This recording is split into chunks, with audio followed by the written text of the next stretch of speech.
Election 2024 کے بعد وفاق اور صوبائی حکومتیں قائم ہو چکی ہیں اور اس کے بعد ان حکومتوں کی کارکردگی کا امتحان شروع ہو چکا ہے۔ پنجاب اور سندھ میں صوبائی حکومتیں قیام ہوئے تقریباً ایک ماہ کا عرصہ گزر چکا ہے اور اس ایک ماہ کے دوران پنجاب میں مریم نواز پہلی خاتون وزیر اعلیٰ کے طور پر پہلی بار کسی انتظامی عہدے پہ براجمان ہیں، لیکن سندھ میں وزارت اعلیٰ کی کرسی پر جناب سید مراد علی شاہ تیسری بار بیٹھے ہیں، جنہیں مسلسل 8 برس سے صوبے کی سربراہی کا تجربہ بھی ہے۔ پھر بھی دونوں صوبائی حکومتوں کے اقدامات میں زمین آسمان کا فی الحال فرق نظر آ رہا ہے۔ مریم نواز نے حلف اٹھانے سے پہلے ہی چیف سیکرٹری اور آئی جی پنجاب سمیت صوبے کے مختلف محکموں کے افسران کے ساتھ میٹنگ شروع کر دی تھی۔ عہدہ سنبھالتے ہی نئی وزیر اعلیٰ پنجاب انتہائی متحرک اور شب و روز مصروف نظر آ رہی ہیں۔ کئی نئے منصوبے شروع کرنے کے ساتھ ساتھ ہیلتھ کارڈ اسکیم جیسے پرانے منصوبے بھی نئی اصلاحات کے ساتھ بحال کرنے اور مفت ادویات کی فراہمی کا اعلان کر چکی ہیں۔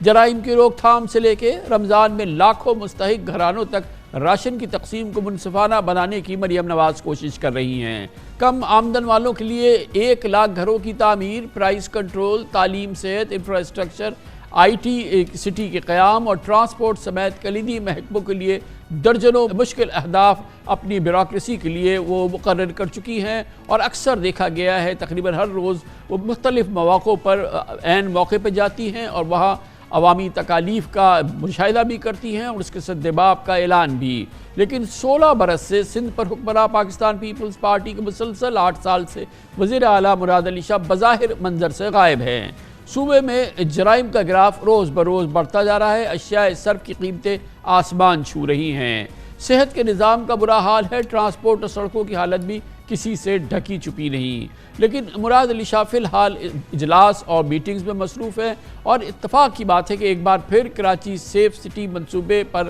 اس کے ابتدا کی ایک باقاعدہ تقریب ہوئی ہے، جو کہ اس سے پہلے بھی ہم کئی بار اس کے اعلانات دیکھ چکے ہیں۔ اس کے علاوہ مراد علی شاہ اس تقریب کے علاوہ کہیں نظر نہیں آئے۔ جو 16 برس سے کراچی کو نصیب ہونے کی توقع ہے وہ سیف سٹی دیکھتے ہیں کب ملے گا۔ اس سے پہلے بھی کراچی سیف سٹی پروجیکٹ کے آغاز کے لیے 3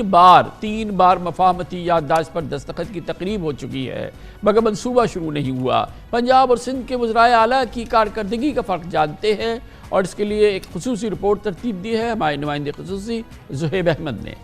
نئی حکومت کے ابتدائی ہفتے ہیں اور اسی دوران ایک اور بڑی خبر ہے، شہباز شریف حکومت کے پہلے مہینے کا 20 روزہ حکومت کا پہلا اسکینڈل آج سامنے آیا ہے، جس نے پاکستان کے معتبر ترین تعلیمی اداروں میں سے ایک H S N college Lahore میں آفت مچا دی ہے۔ گورنر پنجاب بلیغ الرحمان نے وفاقی وزیر احد چیمہ کے 2 بیٹوں کی 3 سال کی فیس اور سیٹ ریزرویشن پر جرمانے کی رقم معاف کرنے کے احکامات جاری کر دیے تھے، جس پر احتجاجاً ایچ ایس این کالج کے پرنسپل مائیکل اے ٹامسن نے استعفیٰ دے دیا اور ان کے بعد کالج کے بورڈ آف گورنر کے سینئر ترین رکن سید بابر علی، جو پاکستان کے معروف ترین اور بہت ہی باعزت بزنس لیڈر ہیں، وہ بھی مستعفی ہو گئے ہیں۔ اس سے پہلے کالج پرنسپل نے احد چیمہ کی اہلیہ کی جانب سے فیس اور جرمانہ معافی کی درخواست خلاف ضابطہ قرار دے کے مسترد کر دی تھی، لیکن گورنر پنجاب بلیغ الرحمان نے اپنے ثواب دیدی اختیارات کا بے دریغ استعمال کیا، جس کے بعد کالج پرنسپل مائیکل اے ٹامسن، جو اپنی دیانت داری کی وجہ سے مشہور ہیں، انہوں نے آج کالج سٹاف کے نام اپنے خط میں لکھا کہ تعلیمی ادارے میں اقربا پروری اور سیاسی مداخلت کی گنجائش نہیں ہے، اس لیے میں استعفیٰ دے رہا ہوں۔ مائیکل اے ٹامسن نے اپنے چشم کشا خط میں مزید لکھا، یہ ہم آپ کو بتاتے ہیں اس رپورٹ میں۔ مائیکل اے تھامسن نے اسٹاف کے نام اپنے خط میں لکھا کہ ایچ ایس این کالج اس طرح چھوڑنے کا ارادہ نہیں تھا، لیکن ایچ ایس این کے بورڈ کی سطح پر جو ہو رہا ہے وہ آپ سب کو معلوم ہے۔ لیکن میں آپ کے ساتھ شیئر کرنا چاہتا ہوں کہ انتہائی ناقص گورننس کے تسلسل نے میرے پاس کوئی دوسرا راستہ نہیں چھوڑا۔ مائیکل اے تھامسن نے کہا کہ میں نے کالج کی شہرت اور ساکھ کی حفاظت کے لیے بھرپور کوشش کی اور ضرورت مندوں کے ساتھ ہمدردی کا ہاتھ بھی بڑھایا، لیکن چند افراد کے لیے جان بوجھ کر پالیسی میں تباہ کن تبدیلیاں لائی گئیں۔ بعض افراد کی تعیناتی اور داخلوں کے لیے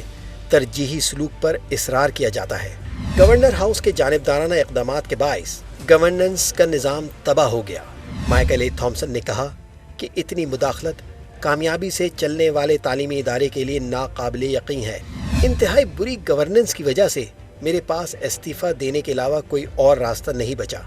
مائیکل اے تھامسن نے خط میں لکھا کہ ایک نیک نیت غیر ملکی